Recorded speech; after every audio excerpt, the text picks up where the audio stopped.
Hello, hello, kitty cats, and welcome back to Tails and Tassels, the show where you learn about the lives of burlesque and nightlife performers, their craft, their cats, and how those two worlds intertwine. I'm your host, Gemma Smith. By day, I work in animal welfare, and by night, I host the Catbaret, New York City's cat-themed variety show. And today's episode is indeed a special one, because it is the final episode of Season 2. We have now reached 35 episodes of Tails and Tassels, which honestly feels kind of wild. This has truly been a labor of love for me. I love cats, especially my two cats, Lion-O and Luna, and I love creatives who love cats, and I've loved getting to create the space where those worlds come together. If you've been listening along and enjoying the show, it would mean so much to me if you shared this episode with a friend or posted about it on social media and tagged us at Tails and Tassels Pod. This is an indie podcast entirely produced by me, and word of mouth can really help us grow. Okay, so I'm going to be taking a bit of a break between seasons, giving myself some time to regroup, promote the show, and honestly, create from a place of more ease. That's my 2026 word of the year, and something I'm really trying to honor. That said, this is not goodbye. Don't worry, kitty cats. I'll be back for Season 3. And in the meantime, there are some fun things coming up. I'm planning a creative cat lovers happy hour here in New York City in collaboration with Catbaret, so make sure you're following along for updates. And of course, the Catbaret will be back with Meowloween later this year on October 31st, and also a holiday show at Caveat on December 19th. And if you're new here or catching up, well, good news. There are 35 episodes waiting for you. So plenty of conversations with a meowsing creative cat people to dive into. Now for today's guest. I'm so excited to be joined by Krista Moy, comedian, creator, and host of the podcast My Cat Calling, along with her iconic, very chill, very lovable senior cat, Prince Gary. Krista created My Cat Calling as a space to celebrate cat people and their relationships with their cats, and also inspired by Prince Gary. He's 19 years young and truly a lap cat icon. He's very much at the heart of it all. We talk about her journey into comedy, building her own creative work. She's also a toy designer, and of course, her life with Prince Gary, including a really special story about how he was right there with her when she gave birth to her daughter. So moving. I almost cried. I have a feeling you'll love this one. So let's get into it.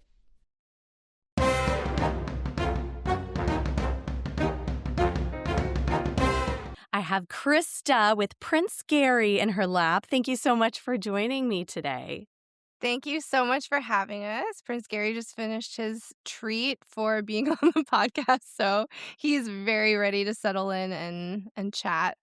He has cat goals, the way he is like leaning his head back up at you, and you can see his little mouth. It's so adorable. Yeah, he's definitely a lap cat, but we'll get into that. Yeah, you lucked out. And for our listeners, this is my second time chatting with Krista because I got to be a guest on her podcast, which you're going to hear all about today, called My Cat Calling.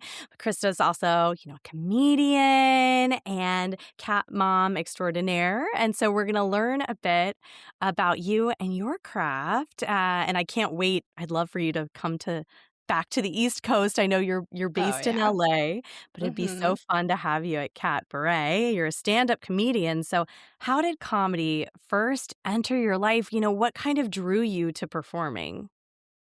Oh, well, my whole life story. Let me just start there. We're here for it. I mean, honestly, it was, far back as high school when I got, the comedy bug. I had, written in, junior high or not junior year. I had written this, this one act of a play that was what our assignment in English class. Best English teacher, shout out to Miss Kaiser. She was incredible, and she had us write this one act of a play and, perform it in front of the whole class, like once we wrote it. And so I didn't actually perform it, but like my classmates were acting it out. And I noticed people laughing at my play. And I was like, this is funny. Like people are like actually like I thought it was funny, but I Yeah. didn't know people were actually going to laugh. And that feeling of like, wow, something I wrote is like causing my entire class to like burst out in laughter. That's amazing. So that feeling just like imprinted on me. And then the next year, in senior year, I was performing in the talent show with a fellow student of mine, Veronica. We were both like doing a dance routine, and like it was of the time, I'm dating myself, but it was of the time of Shakira and like her height, Oh, I'm right with where you. I think we're the hips same don't age. lie. So naturally, I'm like, I can belly dance in my school talent show. I have like zero like training, but I was like, yeah, like I'm gonna do that. And so there was another girl also doing a similar kind of dance. So they're like, let's lump them together, which I was like, all right, whatever. Like you could have given us both a spot, but sure, Yeah. lump us together as one act. So I wrote this bit, this like act for us that was like, we're both coming out on stage at the same time, but like don't know the other one's gonna be there and start like fighting and like running and chasing each other, like angry, like trying to chase the other one off stage. And then the drummer, who's like our friend was playing drums, he was like, just stop and dance together. And then the whole like routine that we choreographed together starts. But in that moment where we're chasing each other around stage, the entire auditorium's like erupting with laughter. And I did not expect this to go over so well. So that was the first time where I was like, this room full of people laughing at something I am doing is like, it was the ultimate high. So that's like kind of where it first planted the seed. And then fast forward to like I graduate college with a degree in fashion design. And I'm just kind of like not completely satisfied with my career choice and just like looking for some other kind of outlet. And then I went to an open mic. And this is actually when I was living in LA. I had just graduated school at Otis College of Art and Design. And I went with a friend drove me because I remember at the time I didn't even have a car. So my best friend drove me to this open mic, and that was the first time I'd performed stand-up comedy. And it was thrilling. It was like so great. So that's kind of like how it segued into later.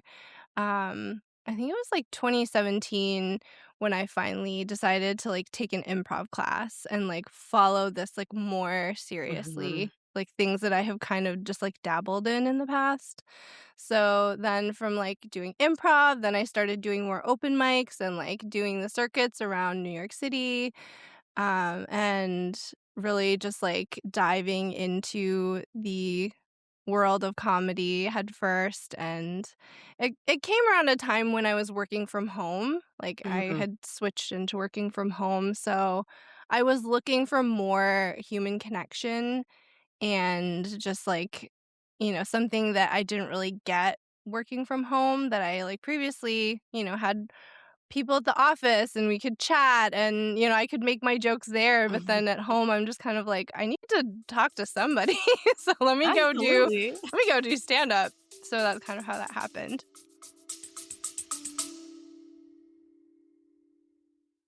Hey, kitty cats. Quick pause for a Catbaret update. Our Meowloween variety show claws its way back to Caveat in New York City on Friday, October 31st. Expect comedy, music, and burlesque, plus an audience costume contest. It's the most spooktacular night of the year. In-person and live stream tickets are on sale right meow at catbaretshow.com. Snag yours before they ghost you. Well, I love that you mentioned your Shakira on stage moment and the beginning of the like feeling laughter because I know exactly what you mean. I remember Yeah. also very similar time feeling like, oh my gosh, I'm funny. And it was through acting in a play more so for me. Yeah. But That feels so good. And that must have been it sounds hilarious and ahead of its time for a high school assembly or Oh, talent show. yeah. It was in my opinion, it was very underrated. We did Yeah. not place a win or anything, but I was like, that was comedy gold that everyone just kind of didn't pick up at the time. And just on as a side note, we had like a male beauty pageant called like Mr. Hermitage or Uh-huh. whatever, but the senior girls, we performed, or maybe it was Air Band, I don't know, but the senior girls did Christina Aguilera's Dirty, and we Oh, ripped yeah. off like a tank top, but we had a tank top under it. I don't know. It was like Oh, wow. Yeah. so it's a very like same millennial time period. Yeah, I know, the, like, hyper-sexuali and I'm, like, looking back on it, I'm like, I was this young girl, like, on stage, like, dancing like Shakira. Maybe not the best thing, but, like, hey, it went over and, like, Yeah. it was a great time. I loved it. Okay, and so then fast forward, you said you discovered like comedy. First, were you doing some improv and doing like structured Mhm. classes and stand up. Did you end up really landing in the stand up world that you prefer, or do you still sometimes perform improv? Do you have a favorite?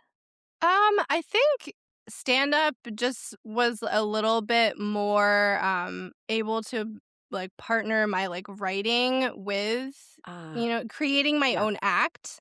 Yeah, yes. like, improv is fun. I really just like performing in general because it, like, scratches an itch that it's a form of somatic creative expression for me that Mm-hmm. I don't really get from my trained background in design and kind of like art, like illustration, which is, that's a beautiful form of expression in itself for me that I really enjoy. But there was just always something missing that I wanted to like use my words, use my body, like be in this like somatic experience. And um so I think stand up kind of lets me be a little bit in my head, like Mm-hmm. and create my thoughts and write them down and like craft this, it's I'm able to do both of those things where I Mm-hmm. can like be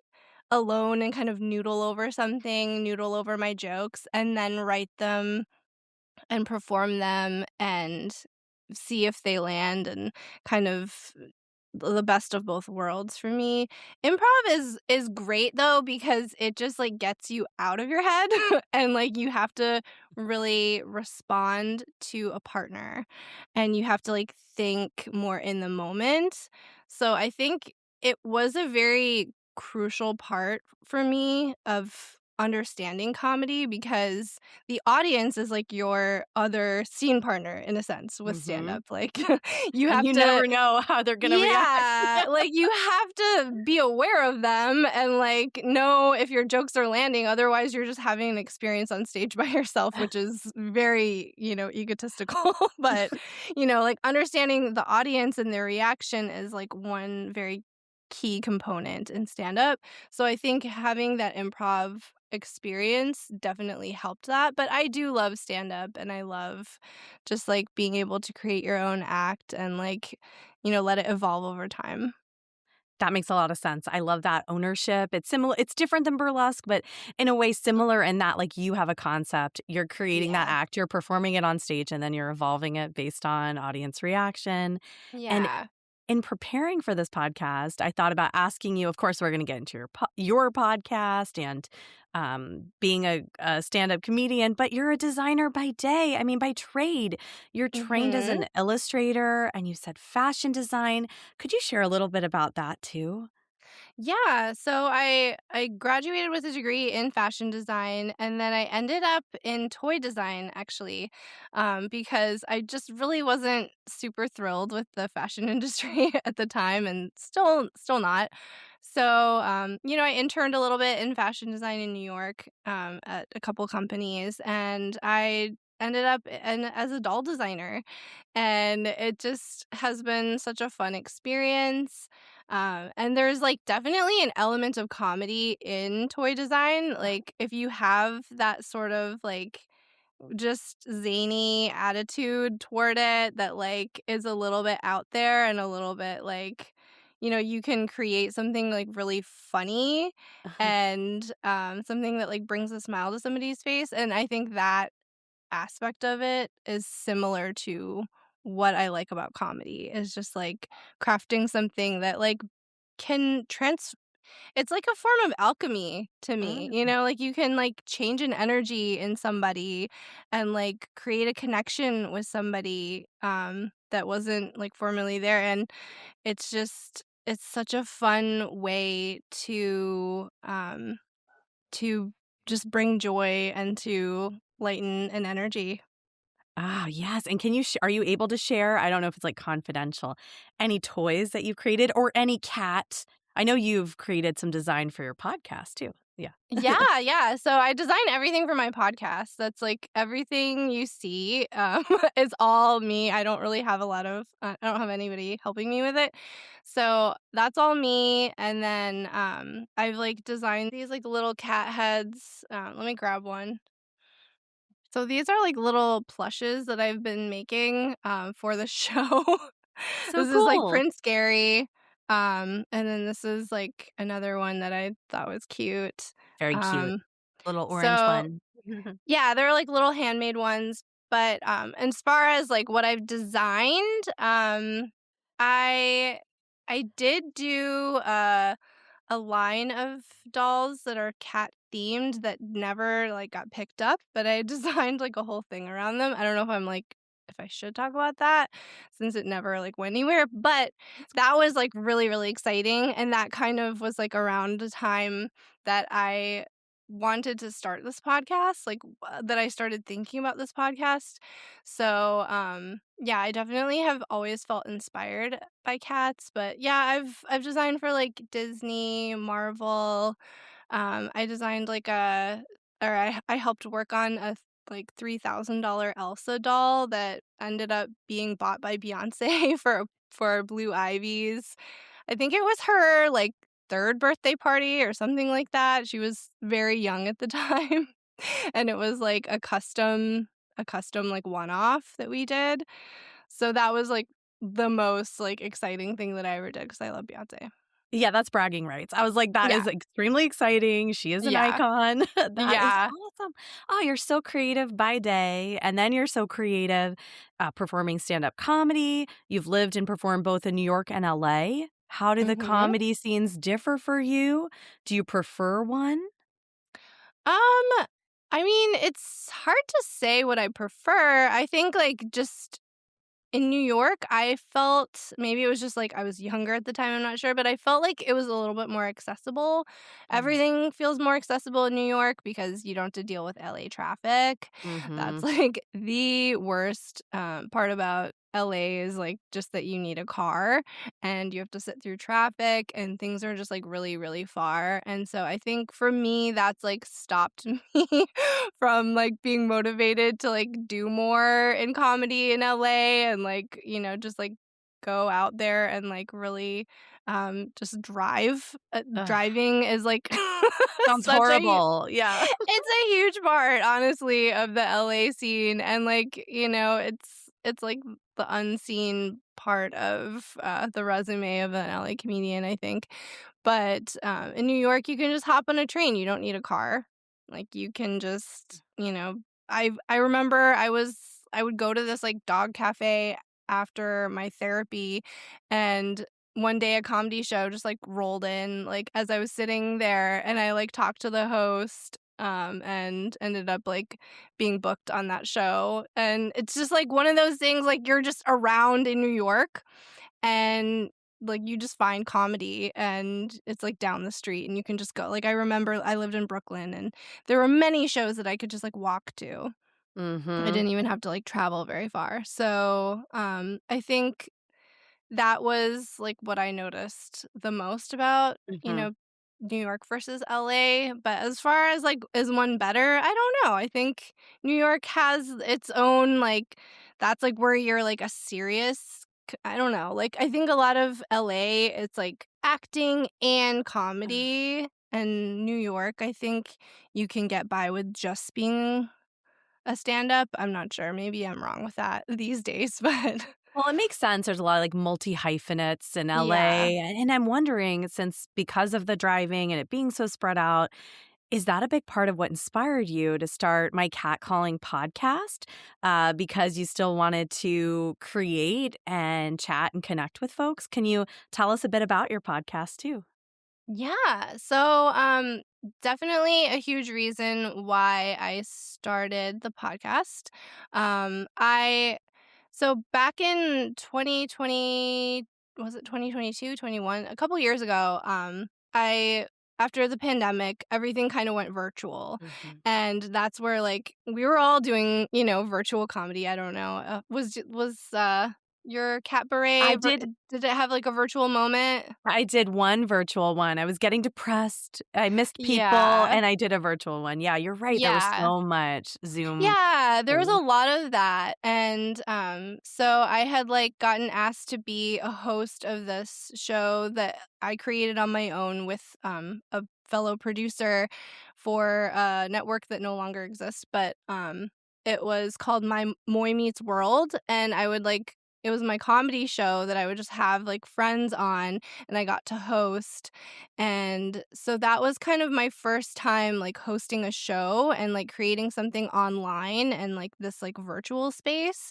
and it was really, really fun, like, I enjoyed it a lot, so I was always looking to, like, find something like that again, and then eventually, like, fast forward to, 1 year ago, I got let go from my job in toy design, and I was looking for something just to, like, do with my time, and I had had this idea for my catcalling for a long time, like, years and years and years, that I wanted to start this cat podcast and just talk to people about cats because Prince Gary obviously is, like, the main inspiration for this podcast, like, Absolutely. as much as, like, I have comedy and, like, all these other experiences, like, he is, like, oh, I love him so much, and I could just talk about him forever. That's, like he's the thing that I am the most inspired by in life, Good. and I always love talking to cat people about their cats because I love my cat so much and other people love their cat so much, and it just, like, makes sense. Like, let's just talk. Let's just, anything everything and anything about cats. So, that was always something I wanted to create, and then getting let go from my job, it kind of, Yeah. like, catapulted this idea into the forefront. It was just like, let me, like, make an online space where people can just come and listen to, like, stories about cats, hear about people that love cats, and just create a whole podcast around cat people and their cats, and it's been absolutely wonderful. We have 20 episodes now, and yours is about to release very soon, with Gemma. So, it's honestly been such a great experience to, be able to create something on my own terms and, like, in my own time. As I mentioned, it's hard to get out around LA to the different shows and, sure, I might be making a little bit of excuses, but, like, I have a small daughter and I'm a mom now and, taking care of my family and also, like, expressing myself creatively. It's a lot of juggling. So this is really the perfect space to be able to do all of the things that I love and, still have time for my family. You are really the perfect I was just thinking she's so perfect for for this podcast. I love cat Yes. puns. You really Yes. are because you love your Thank cat you. so much. You're creating, and I'm really inspired by folks who are creating their own work, Mm, and relate to it because I do it too, because it's hard hustling out there and trying to get other folks to hire you and to cast you, and I've been there, and I've had yes. several agents that drop me, and I'm like, Mhm. "Ah, I'm 40 now." So I'm like, "I'm gonna make Yeah. my own work." And so I loved being on your podcast. I love talking about Thank my cats. you. Yeah, thank Yeah. you for creating a space for folks to chat all about their kitties. Yeah, it's really honestly, like I had one friend that was she thanked me. She's like, "I never really get a chance to talk about my Mm. cats, and I always feel like it's too much for people." So she was like, "Thank you for giving me this opportunity to just talk about my Yes. cats." And, I think that that's something that I haven't really, you know, I hadn't really, found a cat podcast that, you can just talk about cats. Yeah. Like, a lot of it's, very informative and which is great, but I really wanted to just, have honest conversation. Like, who are the people behind the cats? Like, who are the cat people? And I think that's something that, has really opened my eyes to, the relationship people have with their cats. Like, I'm very surprised that a lot of people actually don't get into aren't like cat people until later in life. It's not like a lifelong thing, and myself included. Yeah, when I was on your Yeah. podcast, I was a little embarrassed to say I haven't always been a cat person, and then you were like, Yeah. "Me too," and that made me feel so at ease because a lot of folks Yeah. there are a lot that are obsessed with cats from the time they're young, but I'm happy to hear that you're meeting folks who are like us, who fell in love with cats Mhm. when we were adults. Yeah, I think and it's really surprising that people that are very gung ho for cats, they haven't always been cat people. It's like later in life, like maybe a partner has a cat. And there's actually a lady in LA that has a cat healing center. And I asked her, Mhm. oh, so you must be in love with cats your whole life. And she was like, no, my first cats are, my partner's cats. And I just fell in love with them, and now she has a cat healing center in Pasadena. So, it's really surprising that it's not something that has to be you're a lifelong cat person in order to transition into being a cat person. And I think that's the wonderful thing about cats is they'll find a way to get you. they'll they'll hook you in for sure. Yeah. Yes, absolutely, and, you also have a little cat tarot reading sometimes. Do you read tarot? Yes, yes. So that's my mystic side. I have I oh love my it. god, so many hats that I wear in life. I'm a Reiki master, and I do tarot readings. So I incorporated that this season of my cat calling and just adding a little fun little cat tarot in there. And that's something fun that I think cats and tarot really makes sense to me because cats are magical. They're just magical Yeah. beings, and they have so much wisdom and so much that they can offer healing wise. So it makes sense to incorporate tarot for me.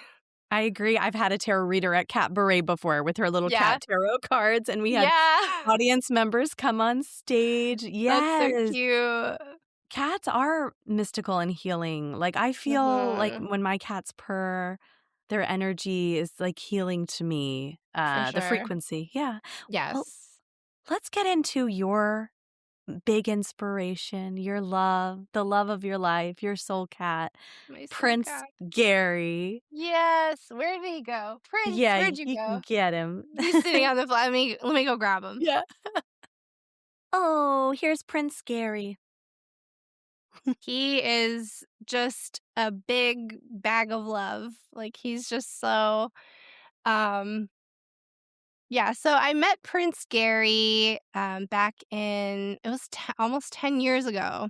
Wow. In 2016, there was a pet expo in Brooklyn, and I had just known that I wanted to get an older cat because a friend had an older cat that was so great. And it never really occurred to me to get an older cat because everyone's always like, oh, get a kitten. And, I figured if you get a kitten, then, they'll live longer, you'll have them for longer.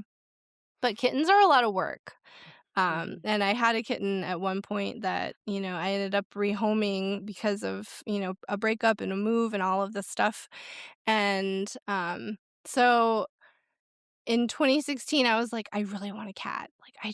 I had It was almost like baby fever for cats. Like, I always say I always joke that, like, I've literally never I have a baby, but I've never had baby fever.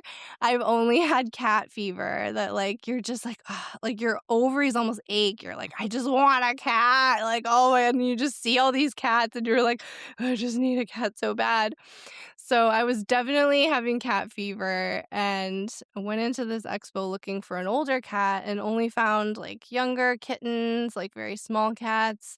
Walked around the whole thing and was about to leave. I was like, "All right, my cat's not here. Like I'm looking for a golden bachelor." And someone stopped me that was a volunteer and she was like, "Would you like to meet Boo Boo?" And I was like, sure. You I didn't don't love the know. name. Did not love the name, but, as I've learned, like, shelter names are just sometimes heinous, and it's not, like, the name for the cat, it's just, like, the shelter will pick, like, a stupid name sometimes. So I saw him, he was in a carrier by himself. He was 9 years old, and she was like, "We weren't even gonna bring him because we weren't sure anyone would want him. People don't tend to want older cats." And I was like, "What?" I was like, "I'm looking for an older cat. Are you kidding me?" So we went into they had a holding area. We went into the holding area together and he just like melt as he's right now, just like happiest place in the world for him is in a lap, like melted into my arms, loves, head rubs, belly rubs, just like completely sold himself to me. You He's are just so lucky. He is an angel. Like, I love my cats. yeah, Of course, I love my cats so much. They're just of not course. cuddly in that way, and so that's really special because all cats are different and not all cats are Yeah. so affectionate. Yeah, definitely not all cats are this affectionate. I feel very blessed to have a cat like this. And I remember like talking to somebody at a party about I was like gushing over my cat to this person and he was like, "Ugh, a cat that like always wants to be held and cuddled and like is always like asking for affection, like, ugh, so needy." And I was like, "Ew, I don't think we can Ew. talk to each other anymore." I was like, "I don't have anything further to say to you. Like, if Yeah, you red can't flag. yeah, if you can't recognize how amazing this experience is, like, we have nothing to say to each other." So, definitely, if you, like, want a cuddly cat, like, he's the best kind, but apparently there's people that find that annoying. I don't know. That doesn't sound I don't think that person was a cat person. No, exactly. Now, do Yeah. you know, Prince Gary's background before? I don't think you mentioned it. Do we know who he was living with? Or did I We miss you? don't know, like, I don't somehow they have, like, a birthday for him that is Yeah. March 7th, so that's, like he just had his birthday last week, so that was very big deal. He turned 19 years And he looks young. amazing. I mean, he looks Thank really you. good. Yeah, he actually is, like every time I take him to the vet, he gets a clean bill of health, like, his blood work is great, he's, like, very healthy. I learned through one of my guests that tuxedo cats are like tanks, apparently. So, they I guess they just, like, do really well and live a long time. I didn't know that, I but didn't know that either, but I'm here for it. I think it's a yeah. positive thought.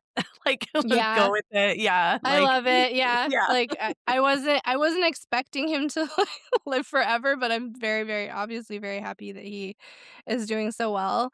But yeah, I don't know what his history was. Yeah, it seems like he had a very loving home from the beginning, just he's very socialized, so, I don't feel he has any bit of street cat in him.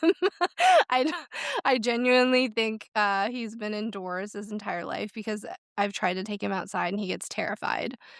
Yeah. So I don't know. There's, like, 0% chance I think that he's ever had a day on the streets where he's had to fend for himself. Thank goodness. That's as it should Yeah. be. Yeah. In addition to being so affectionate and terrified of the outdoors, can you share a little more about his personality? Is he very food motivated? Is he still Oh, yeah. playful? His, like, biggest love is food, like, I think whoever feeds him the most is who he loves, like, I don't even know if he genuinely loves me or if it's just I feed him, and, like, it could literally be anyone, and he'll if he ever, like, wandered off one day, I'm sure whoever started feeding him, he'd be like, "Okay, this is my new home." I don't know about that other lady, but she was cool, but this is fine now. I'm pretty sure Yeah, you anyone just who go with the feeds him. flow. Yeah, yeah. He's so chill, like, as long as you're feeding him and giving him scratches, like, I'm sure he'll Yeah. love you. For But our I listeners, he's just getting little chin scritches yeah. Yep. right I now. know. But I hope that there is, like, a genuine bond there and that he does feel a deep connection with me as I do for him, but never know. It looks like it, and you're wearing a black and white sweater, so you're, like, Yeah. channeling, like, Yeah. tuxedo energy. Yeah, definitely. You're his mom. So yeah, but his personality is very food motivated. He'll just hang out and be by his feeder. We have an automatic feeder for him. So he'll hang out there and just like wait for we joke that like he probably thinks he's like manifesting the food. If he like prays to it and manifests the food, it will keep coming. And so he has to like wait and just like pray to it in order for the food to come out, and he doesn't understand the automatic feature of it. But, He's yeah, very definitely focused. very focused, very food motivated. And yeah, he gets himself into trouble. He'll scam and try to like get food from people if they don't know him. People will come over and be like, "Prince looks so hungry. Like he seems like he's asking me for food. Should I give him something?" I'm like, "Don't fall for it." He's very much an Oliver Twist of like, "Please, sir, may I have some more?" And just will run his scam of trying to get food all the time, but he is very well fed. He gets like 6 meals a day. So, that's just I don't know, he's kind of insatiable and he's a healthy weight, he's like 13.5 pounds. He's not starving by any means.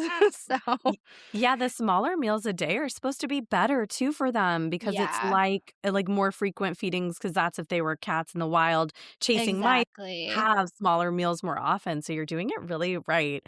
I'm a little bad, my cat Lino will, meow or follow me around or stalk me for food and treats, Yeah.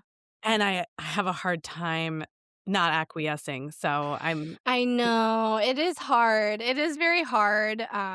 I do give him treats like once a day. He'll get like a treat mouse ball where Ooh. I think I posted a video of Oh, it. like, it's He'll like a little toy where the treat's in Yeah, it? you put the treats inside and then he can like bat it around. He's never actually caught an actual mouse. That's like that's the only thing closest to a mouse that he could ever catch. He is very useless, in catching vermin, but, the treat mouse But is so very good much his speed. it's so good that he's still so playful, and that keeps him engaged, and that's good for his Yeah. brain. Yeah. Yeah, totally. Yeah, he loves his treat mouse. He'll get and I'm starting to switch to, like, giving him some, like, minnows too, like, Mm. alternating, those little, like, dehydrated minnows. He loves those, Ooh, I haven't just to tried give him. that. Yeah, yeah, those are really, really his favorite, as just a way to get him a little bit more protein. "You wanna get that one?" He's like, "I'm done." He did really well, like, He he's did. very good boy. Yeah, Yes. he did really well. But, yeah, he's very loving, very affectionate, very food motivated, and still playful. For his age, I think he's really happy and healthy. And his, like, routine is just, like, he gets his wet food at in the morning at, like, 9. We've trained him to eat a little bit later for his wet food so that we don't have to wake up so early. It's taken some practice, but he's definitely, been trained to eat his wet food at a decent hour, and then throughout the day, he'll get dry food, and then around, like, 10:30, he has, like, a sunspot, in the kitchen where he sits, and that's, like, his sun time. So he's got, like, his routine that, in the mornings, he likes to just, like, eat and then chill in the sun, and then, he kinda lays around for most of the day, but, at night, he'll kinda perk up, and he'll get his treat, ball, and then kind of, like, start being a little bit more playful. He really likes, like, the Yao rainbow and banana toys are I his know those. favorite. And Yeah. we'll link these in the show notes too, so our listeners can Yes. maybe try the minnow and he likes his Yes. catnip toys. Mhm. Yeah, the little cat ball, that's, like, a favorite of his, so, yeah, he definitely has his routine of what he loves. Now I'm curious because you're a mom of a human daughter. Yeah. That's a big transition in Oh, general yeah. for parents, right? It's huge. Oh, yeah. And then when you have a cat and a senior cat, you were probably really thinking about like how to make this introduction seamless or stress-free for Prince Gary too. So how did that go Mhm. and how is he with your daughter? Yeah, so, when I was pregnant, he was, like, very protective of me and always, like, laying on my stomach, like, super, like, just really, really into, the baby right away as she was in my belly, and then, she was actually born right next to him. I had a home birth, so he was laying on the bed, and, like, we transitioned from the birthing tub into the bedroom, and he was just already there, and he didn't even like, the whole birth, he was like a we were joking, he was so chill, he was like a doula, like, he would just come over and, like, sit with me, during the, contractions. Like, there's a funny photo where I was Wow. having, like, a really bad contraction, I was, like, laying, child's pose on the bed, my husband's, like, holding me, and then, Prince comes over and just, like, puts his butt right in my face as, like, a comforting, like, offering. He's like, "Here you go, like, you can have some of my butt," and I just burst into laughter, and I was like, "Thank you so much, Prince, that was so sweet." So, he's definitely been very curious and hands-on, since the beginning, like, during the labor. As she's gotten older and, like, found her voice and, like, the screaming, he does not love. But now she's, like, at the stage where she's eating solid food and she throws it a lot. That he loves. That part he's very into. He's like, "Oh, I will go and run and clean it up." So there's a lot of, like, chasing him around, like, "No, no, no, don't eat her chicken finger," because I've learned that he's allergic to chicken.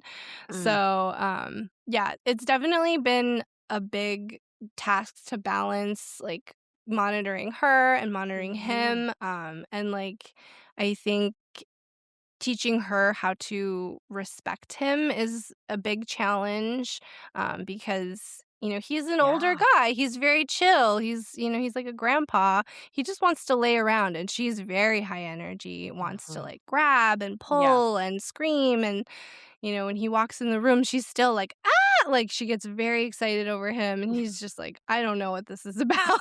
Like, "I'm just trying to relax here." So often I'll just tell him, like, "Run!" Like, "She's coming." Save yourself, because I know that, like, she means well, she's very excited, as we all are, about cats, Mhm. but she hasn't learned that consent yet, and Of I'm course. working very hard. She's a baby, Yeah. you have to, like, learn that, and I think that is a really good, thing for kids to have around, because it does teach them about consent, it teaches them empathy, and I have to, like, repeatedly explain to her, like, "Don't pull, don't scream, like, he doesn't like that." And I think she's learning that, like, "Oh, when I scream, he runs away, and he Yeah. doesn't enjoy that." So she is getting a little bit better and quieter around him, but some moments she can't help herself. So glad I asked you about that because your home birth Yeah. story is really special. I don't know if I'm just Yeah. second time I almost cried today, if I'm just like a Aw. hormonal, but that was like really Yeah. moved me because that's so special that he was there right next to you as you're like bringing he's like a Mhm. senior cat and you're bringing new life into Yeah. this world. Like that's and made you laugh and you're a warrior. Yes. Like honestly, I don't have any children, so just imagining giving birth, and then your cat puts his butt in your face and helps you Yeah. laugh during those I contractions. know. Yeah, it definitely it's like I said, comedy is alchemy and like being able to like laugh and find joy in like moments that are so tough is like it can sometimes like be life-saving and just like exactly what you need. So, he definitely has been a great, he's a philosopher of of many wisdoms of just like here's a nice butt to laugh and make you laugh, and I don't know if that was his goal, but it definitely helped. And in addition to him inspiring your podcast, does he inspire material for your stand-up? Or has he? He hasn't in the past, but now I definitely like once I like get back into stand up, whenever that day comes, I definitely want to talk more about him and talk about cats more because I have just had such a great time on the podcast talking about cats, and there's so much great material and so many funny cat stories, that I think would make great stand up jokes for sure. Absolutely. And the podcast is really funny. I love the commentary, like, and with your Thank guest. you. And for folks who wanna listen, give us the links, for them to listen to my catcalling. Yes. Yeah, we're on YouTube and, Spotify, all the like Apple Pod, all of those places that you find your podcasts. And we're also on TikTok and Instagram. That's where you can find like little short videos, little like funny videos of Prince that I'll post. So it's more about like showcasing him as well. So that's been a really fun part of it too. And I love that you do the video. If you all listen to my catcalling on podcast, you see the video too, or on Mhm. Spotify. Yeah, Yeah. yeah. On Spotify and on YouTube, there's the video version. So, yeah, you can see Prince Gary. You can see, like, if some of the guests have cats that come on. That's like a really fun part of it as well. That's why I really wanted to have the video aspect Mhm. because, you got to see the cats. So, Oh, yes, you gotta have yeah, those cats. I love it. yeah. Yeah, and that's the one thing that's good about actually doing virtual and not being in Mm-hmm. person, like in a Yes, studio, like fancy people, because they can't bring their cat. Like, most people can't bring exactly. cats to a studio, Yeah. but virtual, people are at home. Yeah, and I can, like, talk to people that are, like, from around the world or around the country or wherever, and, like, I don't have to, like, go to them. There are some places where I've actually, like, gone to, like, different cat cafes, and I've brought, my equipment and Mhm. seen the space, but, I just interviewed somebody in Hawaii that has a cat rescue, and I was able to she took her camera around and showed me the whole rescue, and, like, obviously, that would have Oh, been that's cool. a lot of coordinating for me to go there in person, so it was Mhm. great to have that virtual aspect. Oh, that's so cool. Yeah, check out our podcast, and follow us on, Instagram, TikTok, um, and I think one of my goals this year is to be at CatCon, so that's like something to keep an eye out for this year. So we're gonna do our best to be at CatCon and kind of expand a little bit more that way and connecting with other cat folks. So yeah, thank you so much. You're very welcome. Okay, well, I do have one last question Yeah. that I leave everyone with, and it can be a tip, a resource, but what is one thing you'd like to recommend to other creative cat lovers? A piece of advice.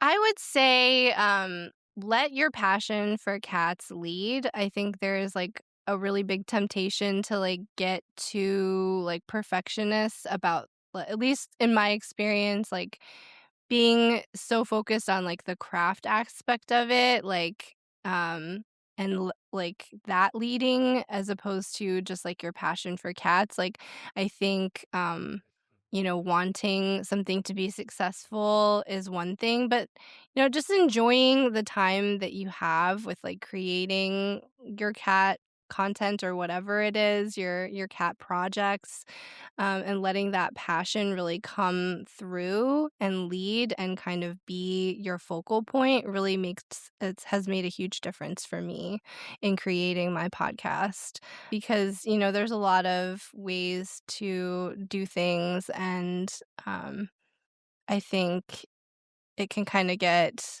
you can kinda get lost on, like, why you start something sometimes, or if it starts to feel too much like work, just bring yourself back to the love of the cat. I hear you. I know what it's like to be like, "Oh, only this many people listen to that episode, and I put so much work Yeah. into it. What am I doing?" But you know what? Yeah. It's great those many people listened and that I gotta remember I'm doing this because I love having this project, and maybe I just Yes. need to not put so much pressure on myself and just remember Yes. the The why. I get you. pressure. Yeah. Yes, definitely when the pressure like, when you put that pressure on yourself to succeed or to thrive, it can get a little bit much, and so remembering your cat and just the love of that has helped a lot. I love that. Okay, kitty cats, those are our listeners. Thank you so much, Krista, for being here today, and I think this is really great advice, for our listeners to take with them. Thank you so much. This was such a pleasure. And that's a wrap for this episode of Tails and Tassels. So if you have any questions, comments, or just want to say meow, feel free to send us an email at tailsandtasselspod@gmail.com. Thank you for listening, and don't forget to subscribe, rate, and review our podcast. Also, join our community on Instagram at Tails and Tassels Pod for more updates and behind-the-scenes fun. See you next time, kitty cats.